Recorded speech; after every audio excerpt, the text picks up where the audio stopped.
नमस्कार, जय माता दी। मैं हूँ आपके अपनी लाइफ डिज़ाइनर आचार्य जीतू सिंह। बात करेंगे कि महालक्ष्मी के जब व्रत शुरू होते हैं, ये 16 व्रत लगातार सीधा माँ लक्ष्मी की कृपा आपके ऊपर बरसाते हैं। धन की कमी, ऐश्वर्य की कमी, सौभाग्य की कमी, संतान की कमी, हर तरीके की जितनी भी कमियां हैं लिस्ट बना लीजिए आप और माँ लक्ष्मी के सामने अर्पित कर दीजिए। यकीन मानिए, एक एक दिन एक एक समस्या को ठीक कर देती हैं वो। ये व्रत 25 अगस्त से शुरू हो रहा है और 16 दिन लगातार चलेगा। भाद्रपद की शुक्ल की अष्टमी के दिन यहाँ से शुरुआत होती है इसकी, और फिर इसकी जो कंप्लीट होता है वो पूरे कंप्लीट 16 व्रत रखने चाहिए। बहुत सारे लोग 16 व्रत रखते हैं, लेकिन कहा जाता है 3 व्रत भी आप रख सकते हैं। अगर आप ज़्यादा नहीं रख सकते हैं तो ठीक है, आराधना कर लीजिए। माँ लक्ष्मी ये कभी नहीं चाहती है, इनफैक्ट कोई भी भगवान ये नहीं चाहते हैं कि आप शारीरिक पीड़ा लेकर के किसी भी कार्य को करने जाए। वो कभी नहीं चाहते हैं कि मन के अंदर आपके तनाव, स्ट्रेस, मानसिक स्थिति आपकी खराब, फिजिकली आप डैमेज होते जाएं और साथ के साथ आप भगवान की आराधना करते रहें। क्योंकि मन ही नहीं लगेगा तो आराधना किस काम की। जब हम ध्यान ही नहीं दे पाएंगे, जब हम एकाग्र ही नहीं हो पाएंगे, तो वो आस्था भगवान तक कैसे पहुंचेगी। तो इसीलिए अगर आप स्वस्थ हैं, अगर आप ये व्रत रख सकते हैं तो ही व्रत शुरू कीजिएगा, अदरवाइज आप पूजा पाठ बहुत निश्चय से कीजिएगा। यकीन मानिए, माँ लक्ष्मी तब भी बहुत प्रसन्न होती हैं। अब आती है बात है कि इस व्रत को खास करके कैसे करना चाहिए। बहुत सारे लोग कहते हैं कि हमें क्या खाना चाहिए, क्या नहीं खाना चाहिए, सेवन किन चीज़ों का आपके लिए वर्जित होता है और कौन सी चीज़ों का सेवन करके आप इस व्रत को कर सकते हैं। हमेशा सिर्फ दूध, फल, मिठाई का ही सेवन करना चाहिए अगर आप इस व्रत को कर रहे हैं, क्योंकि अन्न इस दिन नहीं खाया जाता इस व्रत में खास करके। फिर आती है कि अब करना क्या चाहिए। जैसे हम व्रत की बात करते हैं तो बहुत सारे लोग क्या करते हैं कि हमने व्रत रखा है, कोई बात नहीं, फिर क्या हुआ, जब समय उठे तभी सवेरा, ऐसा नहीं होता है। स्नान का जो एक सिस्टम होता है, व्रतियों को हमेशा सूर्य उदय के पहले का स्नान लेना चाहिए। और वैसे भी कहा जाता है कि अगर हम आमतौर पर भी जो सूर्य उदय का पहले का स्नान लेते हैं तो वहाँ से हमारे पूरे घर का सूर्य एक्टिवेट रहता है, पॉजिटिव रहता है, इम्पैक्टफुल रहता है। उस घर में बीमारियां कम होती हैं। जिस घर में कहा जाता है महिलाएं भी स्नान अगर सूर्य उदय से पहले का स्नान लेती हैं। बहुत सारे, अब तो वेस्टर्न कल्चर ने बहुत सारी चीज़ें हमारी खराब कर दी, लेकिन एक संस्कृति, एक सभ्यता, एक सिस्टम, ये चीज़ें आज भी उतनी ही कारगर होती हैं जितनी पहले होती थी। सिस्टम बदलना है तो और चीज़ें बदलिए।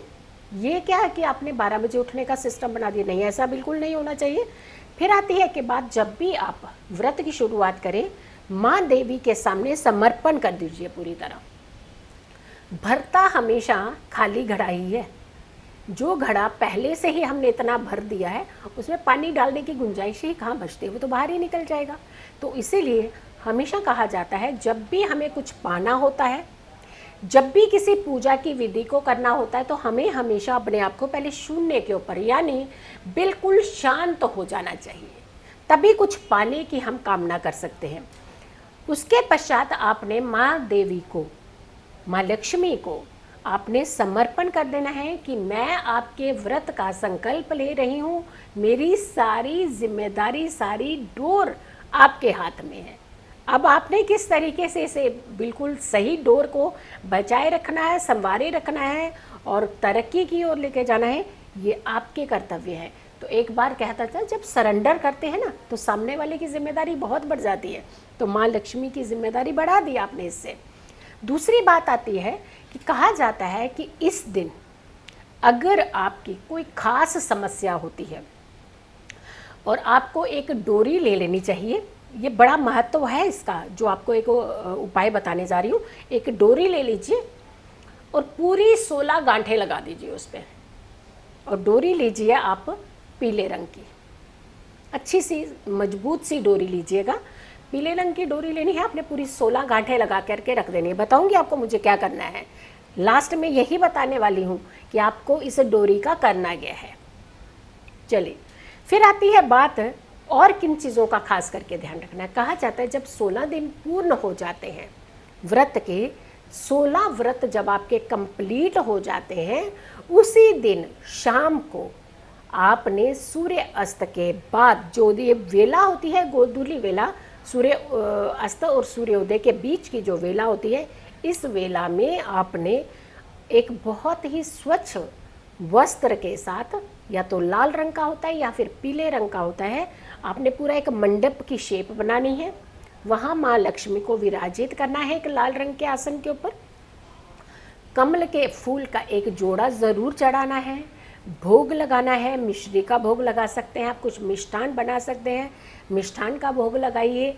उसके बाद आरती कीजिए महालक्ष्मी की, और उसके बाद आपको एक विधि बता रही हूँ जो आपने ज़रूर करनी है। जब भी व्रत शुरू हो जाएंगे वहाँ से शुरू हो जाएगी आपकी विधि। तो ये तो आपने अपने व्रत को समापन कर लिया, आराधना कीजिए, पूरी पूजा पाठ कीजिए, पूरे घर में सभी सदस्यों को सब प्रसाद का सेवन करवाइए।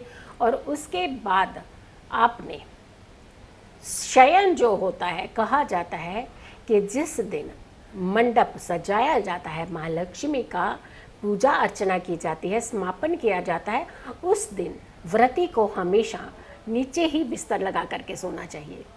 तो ये व्रत पूरा कंप्लीट तरीके से फलित होता है। ये तो हो गया एक व्रत का सिस्टम, तरीका कि किस तरीके से आपने व्रत रखना है, किन चीज़ों का पालन करना है, क्या चीज़ें खानी है, और साथ के साथ आपने इसका समापन कैसे करना है। अब आती है बात, मैंने एक धागा कहा था आपको, एक डोरी ले लीजिएगा, और पीले रंग की डोरी में जिस दिन आपने व्रत रखना है, सुबह की पूजा में आपने ये कार्य करना है। जब सुबह की पहली पूजा आप करेंगे व्रत की, तो उस दिन आपने इस धागे के ऊपर पूरी 16 गांठें लगा देनी है। पहली गांठ आपने पहले ही दिन, पहले ही व्रत के दिन आपने पहली गांठ खोल देनी है, यानी एक गांठ आपने उस दिन ही शाम को खोल देनी है। जब भी आप शाम की पूजा करेंगे, जैसे पूजा आपकी कंप्लीट हो जाए, आपने पहली गांठ को खोल देना है, और ये कहते हुए खोलना है कि मेरे जीवन में जितने कष्ट हैं, जितनी परेशानी है, अगर आपकी कोई खास परेशानी है जो आप फेस कर रहे हैं, तो उतनी परेशानियों को आपने बिल्कुल जड़ से हटा देना है। पहली गांठ खुली तो समस्या आपने पहली बोल देनी है। अगर 16 समस्याएं हैं तो हर दिन एक समस्या बोल दीजिए, वरना जितनी समस्याएं हैं उतनी समस्याएं ही बोल दीजिए। 2 दिन 3 दिन एक समस्या बोलिए, 2 दिन 3 दिन एक समस्या बोलिए। ऐसे अगर कम समस्याएं, बहुत सारे लोग हैं जिनके जीवन में ज़्यादा समस्याएं नहीं होती हैं, क्योंकि उन्होंने अपने जीवन को बहुत सेटल्ड किया होता है, उन्होंने अपने जीवन में एक बैलेंस बनाया होता है, हाय तौबा कहीं नहीं मचाई होती। तो ऐसे लोग भी, उनके जीवन में ज़्यादा समस्याएं नहीं होती। बट जितनी भी समस्याएं हैं, आपने उस गांठ को खोल देना है समस्या बोलते हुए, और माँ लक्ष्मी के आगे वो धागा जो है अर्पित कर देना है। दूसरे दिन फिर सेम इसी प्रोसेस को करना है। दूसरे दिन सुबह की पूजा करी, और शाम की पूजा में आपने एक और गांठ खोल देनी है, तो 2 गांठें खुल गई, पीछे 14 गांठें बच गई। ऐसे करते करते आपने 16 गांठें, यानी लास्ट दिन जिस दिन पूजा होती है, 16वीं गांठ उस दिन खोल देनी है। उसके बाद उस धागे को आपने धारण कर लेना है, राइट हैंड में उस कलावे की तरह उसे धारण कर लीजिए। यकीन मानिए आपके जीवन से कष्ट दूर हो जाएंगे। माँ लक्ष्मी का ये व्रत शुरुआत से लेकर के अंतिम तक, यानी 16 व्रत आपके जीवन में सारे कष्टों को दूर करें। हमेशा आप खुश रहें, प्रसन्न रहें, पॉजिटिव रहें। पॉजिटिव रहते हैं तो हम अपने जीवन की सारी समस्याओं से ज़्यादातर दूर ही रहते हैं।